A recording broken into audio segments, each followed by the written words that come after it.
Boostez votre carrière avec les petites chroniques Cindy Trier sur DFM 930. Amis actifs, bonjour, me voici très heureuse de vous retrouver ce jour pour une nouvelle chronique à même de vous aider, chers auditeurs, à mieux cerner les raisons de votre mal-être au travail. S'ennuyer à mourir, une expression pleine de sens pour de nombreux salariés qui n'ont pas ou peu de choses à faire durant leurs heures de travail. Fatigue, déprime, baisse de l'estime de soi, passer ses journées à tuer le temps serait aussi mauvais pour la santé que trop travailler. Regardez l'heure, nous y avons tous été confrontés au moins une fois dans notre vie.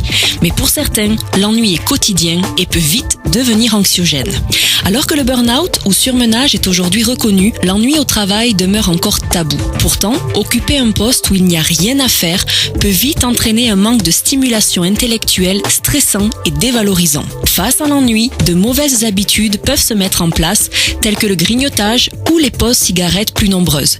Des comportements qui expliquent, selon une étude anglaise, que les salariés qui s'ennuient au travail présentent un risque 2 à 3 fois plus élevé d'accidents cardiovasculaires que ceux dont l'emploi est stimulant. Pour 90% des employés, l'ennui serait en effet insupportable. Aussi, pour la grande majorité, ne rien faire, c'est risquer de perdre l'estime de soi, de se sentir incapable ou inutile. L'ennui peut être une porte ouverte à la morosité, la remise en question ou encore la dépression. Les raisons de l'ennui au travail peuvent être multiples. Dans le secteur public, par exemple, il peut s'agir d'une mise au placard de fonctionnaires qu'on ne peut licencier ou de postes non supprimés mais vidés de leur sens, ou encore dans le secteur privé d'une parcellisation des tâches poussée à l'extrême. Pour s'en sortir, prendre du recul est essentiel.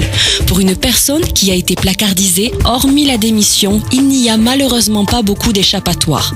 Pour les autres, et notamment les jeunes, en début de carrière, il est possible d'en profiter pour sonder quelles sont vos aspirations professionnelles réelles. Cela permet, bien souvent, de faire évoluer les choses en instaurant un dialogue avec sa hiérarchie et en signalant que l'on aspire à mieux qu'un poste vide de sens. Vous voici désormais armés, chers auditeurs, pour mieux saisir les contours de votre mal-être au travail. Rendez-vous la semaine prochaine pour une nouvelle chronique en lien avec le monde passionnant du travail pour vous aider à réguler les tensions auprès de vos équipes. Belle journée à toutes et à tous et à très bientôt pour de nouvelles aventures pro.